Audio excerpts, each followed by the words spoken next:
Hello everyone, welcome to climax city. आज हम again आपके लिए लास्ट ऑफ अस के एपिसोड 6 लेके आए हैं। अगर आपने पिछला एपिसोड नहीं देखा है तो डिस्क्रिप्शन में दिए गए लिंक में जाके देख सकते हैं। वीडियो में आगे जाने से पहले अगर आपने हमारे चैनल को अभी तक सब्सक्राइब नहीं किया है तो लाल बटन दबा कर सब्सक्राइब कर लीजिए, बेल नोटिफिकेशन ऑन कर दीजिए जिससे वीडियो सबसे पहले आपके पास पहुंचे।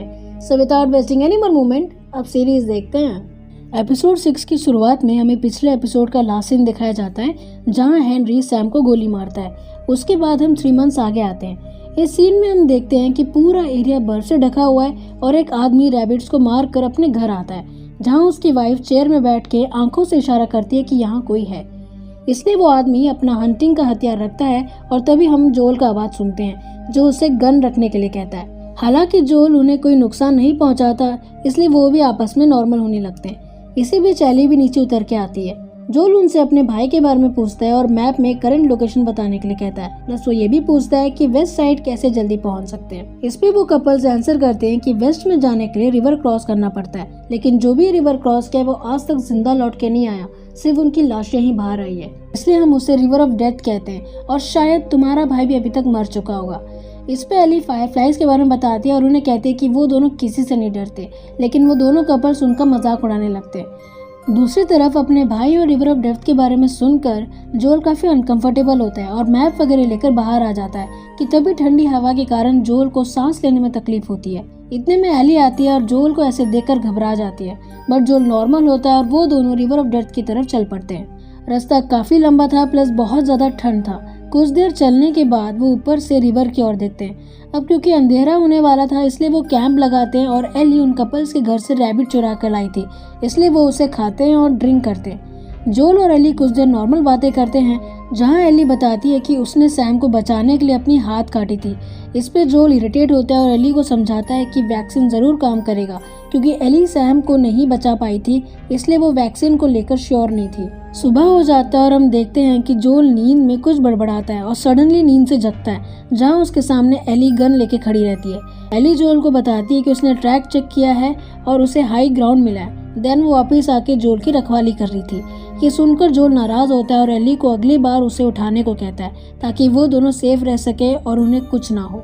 वो दोनों आगे चलने लगते हैं और रिवर ऑफ डेथ के पास पहुंच जाते हैं। वहाँ किसी का प्रेजेंस है या नहीं ये श्योर करने के लिए जोल बंदूक चलाता है, लेकिन कोई वहाँ से नहीं आता, इसलिए वो दोनों बेफिक्र होकर आगे बढ़ते हैं और ब्रिज क्रॉस करते हैं। रास्ते में एली सफर का पूरा मजा ले रही थी और विजल बजाने की कोशिश करती है। प्लस वो जोल को हंटिंग सिखाने के लिए कहती है, लेकिन एज यूजुअल जोल इस पे भी ताना मारता है और कहता है कि शूटिंग तो ठीक है, लेकिन एनिमल्स का खान निकालना आसान नहीं है। थोड़ी देर के सफर के बाद वो माउंटेन से एक डैम देखते हैं और एली जोल से डैम से रिलेटेड कुछ क्वेश्चन पूछती है। क्वेश्चन पूछते पूछते वो धीरे धीरे तक रिवर के पास पहुंच जाते हैं कि तभी एली कहती है कि कहीं ये रिवर ऑफ डेथ तो नहीं। जोल को थोड़ा शक होता है, इसलिए वो मैप में देखते हुए आगे बढ़ता है कि तभी कुछ लोग हॉर्सेस और गन्स के साथ उनके सामने आते हैं। जोल और एली सरेंडर करते हुए उन्हें कन्विंस करने की कोशिश करते हैं। उन लोगों में से एक आदमी जोल और एली को इन्फेक्टेड है या नहीं ये चेक करने के लिए एक डॉगी को उनके पास भेजते हैं। अगर डॉग बार्क करता है या वियर्ड बिहेव करता है तो इसका मतलब वो इन्फेक्टेड है। सो डॉग जोल को स्मेल करता है और वहाँ से चला जाता है, लेकिन एली के लिए ये चीज डेंजरस हो सकता है क्योंकि म्यूटेंट ने उसे काट दिया था।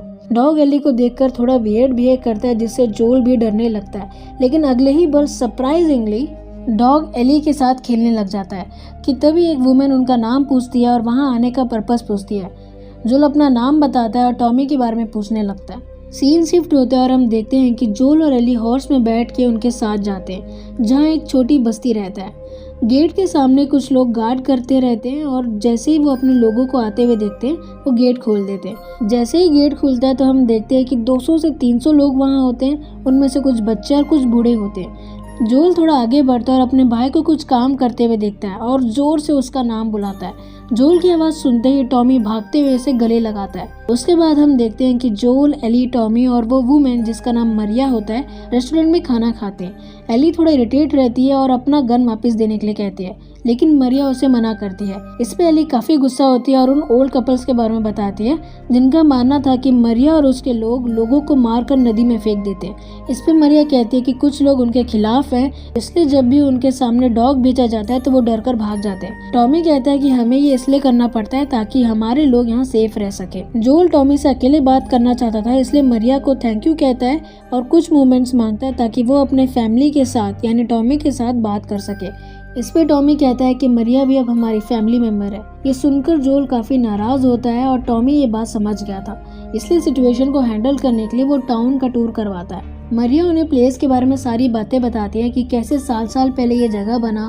प्लस वो ये भी कहती है कि इन्फेक्टेड लोगों से बचने के लिए हम एकदम साइलेंट रहते हैं और किसी भी तरह के बाहरी कॉन्टैक्ट जैसे एडवर्टाइजमेंट, रेडियो वगैरह से दूर रहते हैं। ये यहाँ का रूल है और डैम के थ्रू इलेक्ट्रिसिटी प्रोड्यूस करते हैं। साथ ही हमें ये भी पता चलता है कि मरिया काउंसिल में है, इसलिए उसके पास कुछ एक्सेस है। इस पूरे सीन में हम देखते हैं कि जोल किसी बात से काफी ज्यादा अपसेट था और ये सिर्फ हम नहीं, मरिया और एली भी देखते हैं। इसलिए मरिया एली के साथ रहने की बात करती है ताकि टॉम और जोल आपस में बातें कर सके। अगले सीन में हम देखते हैं कि टॉमी और जोल एक बार में बैठे थे और कुछ दिन नॉर्मल कन्वर्सेशन होता है। टॉमी जोल से टेस और एली के बारे में पूछता है। इस पे जोल टॉमी को झूठ बोलता है कि टेस ठीक है और एली के लिए उसे पेमेंट मिला है फायरफ्लाइज की तरफ से ताकि बेस कैंप जा सके। टॉमी बोलता है कि वो ईस्टर्न कोलोराडो में उनका बेस है। जोल टॉमी को भी अपने साथ आने के लिए बोलता है, लेकिन टॉमी इस पे मना कर देता है। जोल ये सुनकर मरिया को दोषी ठहराता है क्योंकि उसकी वजह से टॉमी कई महीनों तक उनसे बात नहीं किया था रेडियो के थ्रू।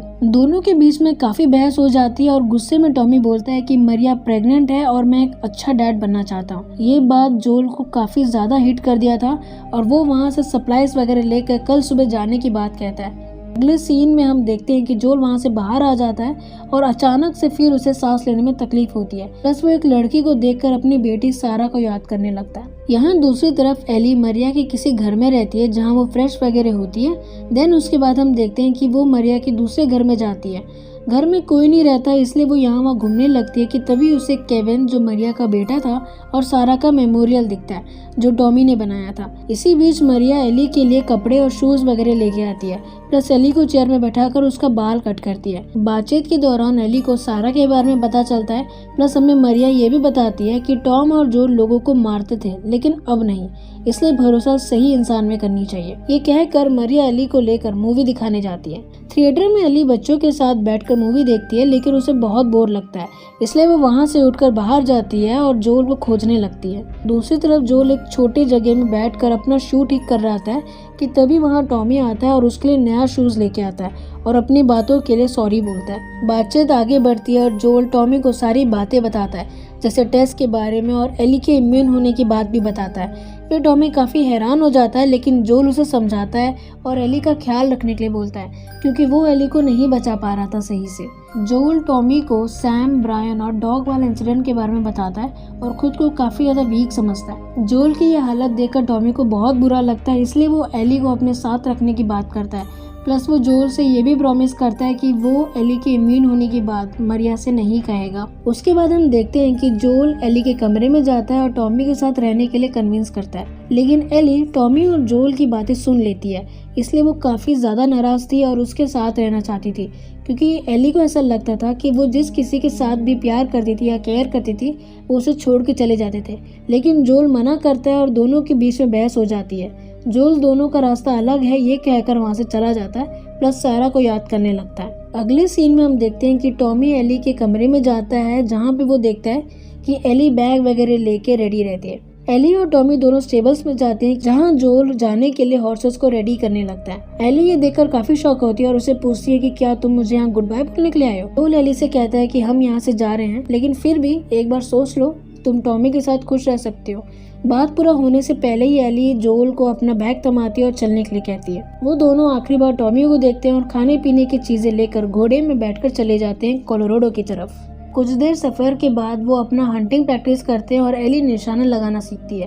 देन अगेन वो आगे बढ़ने लगते हैं और दोनों आपस में बातचीत करते करते अपना टाइम स्पेंड करते हैं। 5 दिन यूं ही गुजर जाते हैं और वो फाइनली अपने डिजायर्ड डेस्टिनेशन पहुंच जाते हैं। ये प्लेस काफी बड़ी होती है। जोल और एली हॉर्स को मेडिकल बिल्डिंग के सामने बांध के रखते हैं और प्लेस को सर्च करने लगते हैं, इस उम्मीद पर कि शायद वहाँ फायरफ्लाइज होंगे, बट वो जगह काफी सुनसान रहती है।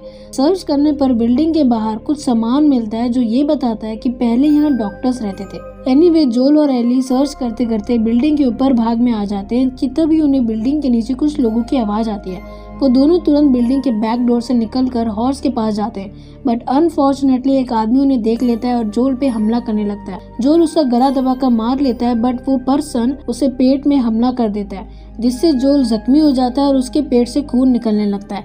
तभी पीछे से बाकी लोग आ जाते हैं और वो तुरंत घोड़े में बैठकर भागने लगते हैं और एली गोली चलाकर उन्हें रोक देती है। थोड़ी देर के बाद लोग पीछा करना बंद कर देते हैं, पर ज्यादा खून बहने की वजह से जोल बेहोश हो जाता है और घोड़े से नीचे गिर जाता है। एपिसोड के एंड में हम देखते हैं कि एली जोल को उठाने की कोशिश करती है, आंखें खोलने के लिए बोलती है, लेकिन जोल बेहोशी की हालत में रहता है और एली आंसू बहाते रहती है। सो गाइस, ये थी आज की एपिसोड। क्या लगता है आपको, जोल बच पाएगा या नहीं? हमें कमेंट करके बताइए। अगर आपको एक्सप्लेनेशन अच्छा लगा है तो लाइक करें, शेयर करें अपने फैमिली फ्रेंड्स को और कमेंट करना मत भूलिएगा। मिलते हैं नेक्स्ट वीडियो में, तब तक के लिए गुड डे।